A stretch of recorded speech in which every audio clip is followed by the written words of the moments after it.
212 Choices, 212 Choices for a fresh second opinion. Most insurances, Medicare, Medicaid, accepted. Not only super convenient, super. Broadway and 38th in Manhattan. To hit your cancer, see Dr. Lederman. 212 Choices. With Dr. Lederman, the best prostate cancer treatment is custom tailored for you. Each man with prostate cancer is unique and seeks the best results based upon PSA, Gleason score, and stage.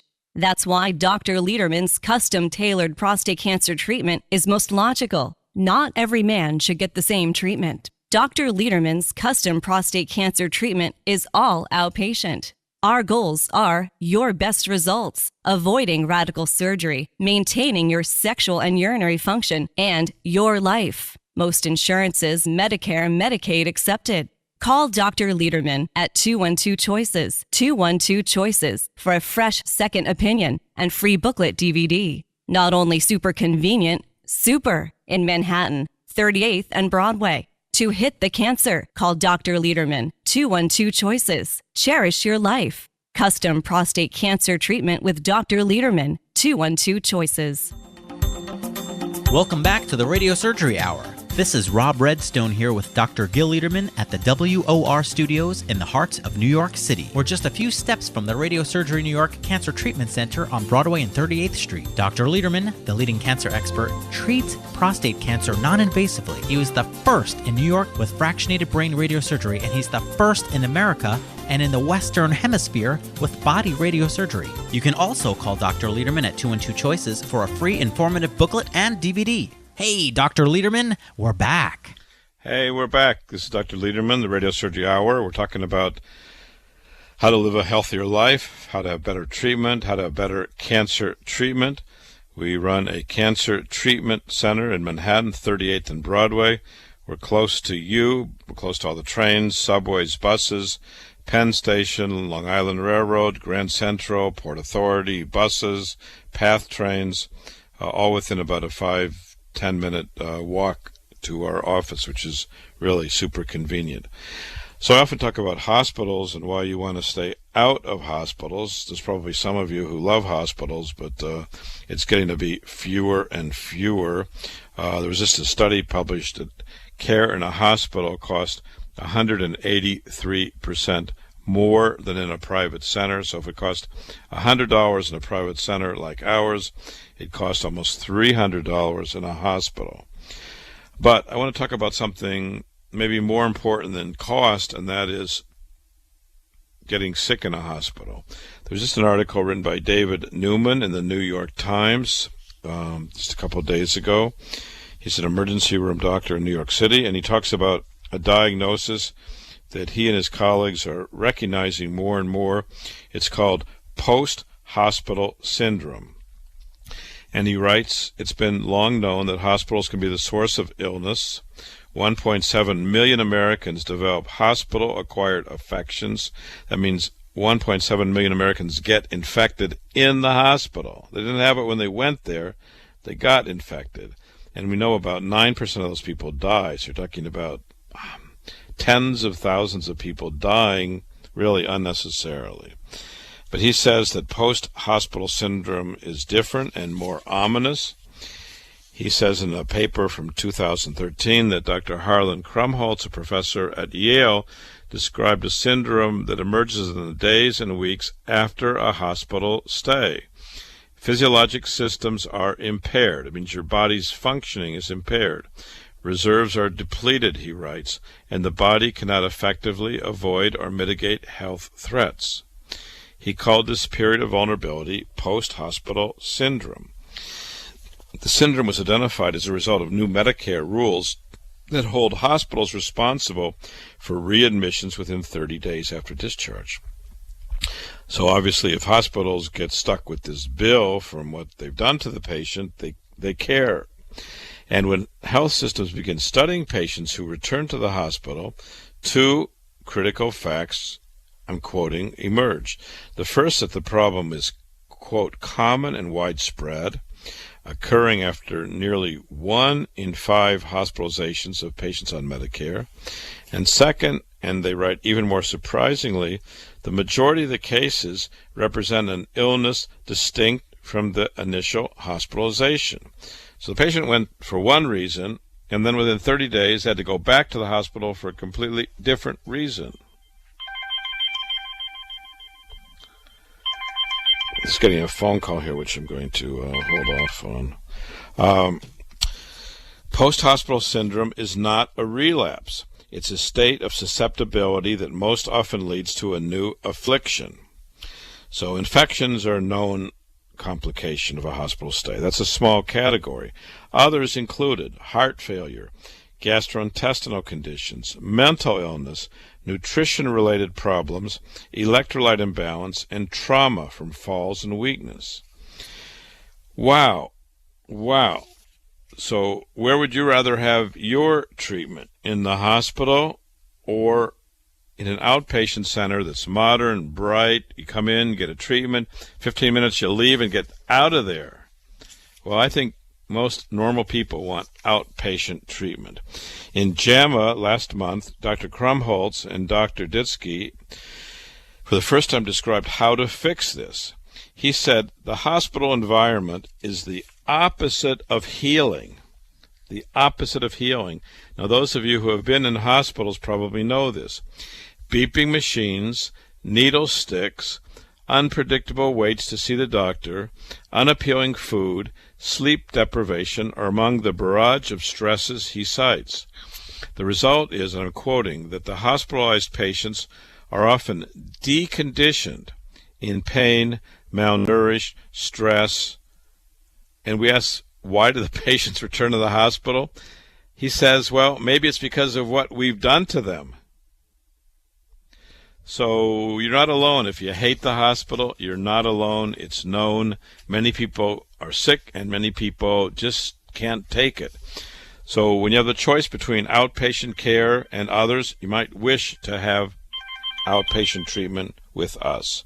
I'm going to take a caller. Hello, you're on the radio. Good evening. Hello? Good evening. We have a shy one on the phone there.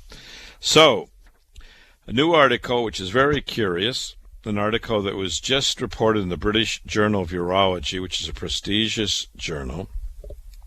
Headlines are, Circumcision May Cut Prostate Cancer Risk in Black Men. Circumcision, and I'm quoting an article by Amy Karen from the Oncology Practice Network, circumcision was linked to a 60% decrease in prostate cancer risk in black men, according to a study just published. There's been very little evidence about this.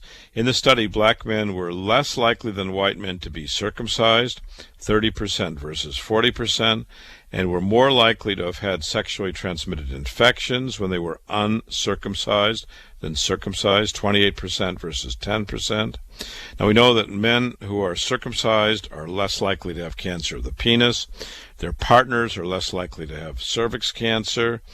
So there's many, many reasons to be circumcised. Of course, there's a movement out there to leave babies and men alone, how God created us with the foreskin.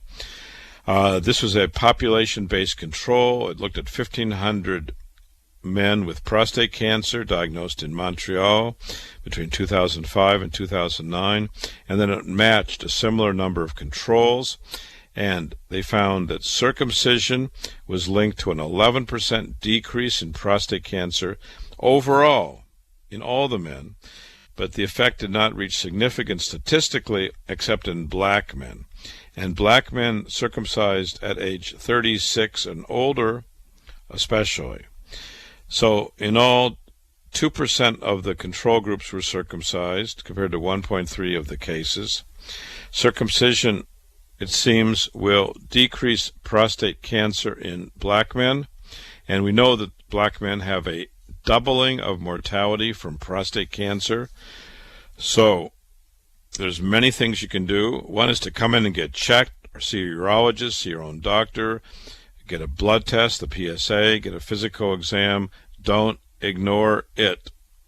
We know there's a lot of controversy about it, but don't ignore it. 40,000 men right now die a year from prostate cancer, and more than 250,000 men have prostate cancer diagnosed each year. We're going to talk about a gentleman right now who came to us. He's a man who is a businessman, owns a fruit business. He had a PSA that went from 2 last year when I told him not to get a biopsy, and it jumped up to 3.5. It nearly doubled. He got a biopsy. He was found to have a Gleason 7 cancer. He went to one of the big hospitals. One of the big hospitals, the urologist wanted to do surgery on him. Now, if you look at our booklet, you will see that for Gleason 7 cancer, if you go to the best doctor in America, the most famous doctor in America, the chance of success at 5 years is only 60%. If you look at 10 years, it's 46% with surgery. Why is that? He came with his daughter on Friday, just 2 days ago, and she was crying and he was shocked. Everyone thought, well, if you remove the prostate, you're home free. Do you think that? If you have prostate cancer and the cancer is confined to the prostate and you cut out the cancer, are you home free? Well, the answer is no, you're not home free. The fact is that you have a significant chance of having the cancer come back. In fact, even more likely, the cancer will come back after surgery. With us, the success for Gleason 7 is 90%. So we urge every man who's thinking about treatment or looking at his PSA to get our book. We will send it to you at no charge, along with a DVD. If you call us during our work hours, Monday through Friday, 9 to 5, we will put it in the mail. You can read it over, and if you want to come in, I will explain all the graphs, although they're very clear and big and bold, and you can look at us versus proton beam, us versus surgery, us versus other radiation departments. It's all there. We've treated about 3,000 men over 20 years, and we've compiled all the data so you can know exactly what's going on. We're going to hear from our sponsor, and then we'll be back to take your questions. We're live at WOR, 1-800-321-0710, 1-800-321-0710. Here's Dr. Gil Lederman, New York's only Harvard-trained, triple-board certified radiation cancer doctor. If chemosurgery or radiation isn't working or isn't tolerated when cancer and its pain and symptoms aren't getting better, seek a fresh second opinion at Radiosurgery New York's Urgent Cancer Consultants for innovative, custom-tailored cancer treatment. See our experts within one business day because we know your time and your life are precious. Our goal is proper diagnosis and effective, non-invasive outpatient treatment. Decades of leadership, first in New York with brain radiosurgery, first in America with body radiosurgery for cancers of the brain, body, and prostate, all custom-tailored for you. Call 212-CHOICES, 212-CHOICES for a prompt appointment and free booklet DVD. Super convenient, 38th and Broadway, with most insurances, Medicare, Medicaid accepted. You're next at Radiosurgery New York. Just call 212-CHOICES, 212-CHOICES. Welcome back to the Radiosurgery Hour.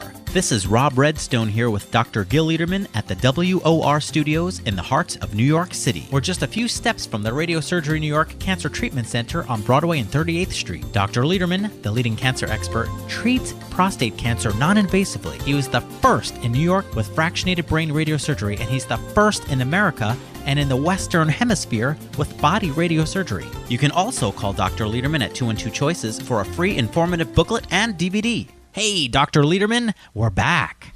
Hey, we're back and taking your calls, talking about different kinds of cancer. We actually talk about most all kinds of cancer. Some people say, like the gentleman today, you don't talk about lymphoma much, but there's a proportionality. So for prostate cancer patients, there's about 250,000 patients a year in America. For testicular cancer, there's just a few thousand. So there's a lot more stimulation to talk about certain diseases, but I'm happy to talk about any disease from brain tumors like we spoke about, gliomas, breast cancer, cervix cancer. We try to hit on all the topics, and we try to hit on all the major research that's presented each week. We had a gentleman who came in. He's from Eastern Europe with metastatic prostate cancer, so in his home country he was not getting screened. He presented with stage 4 prostate cancer, means it was metastatic. And when he came to me last year, he had a big mass of cancer in his skull next to the brain. His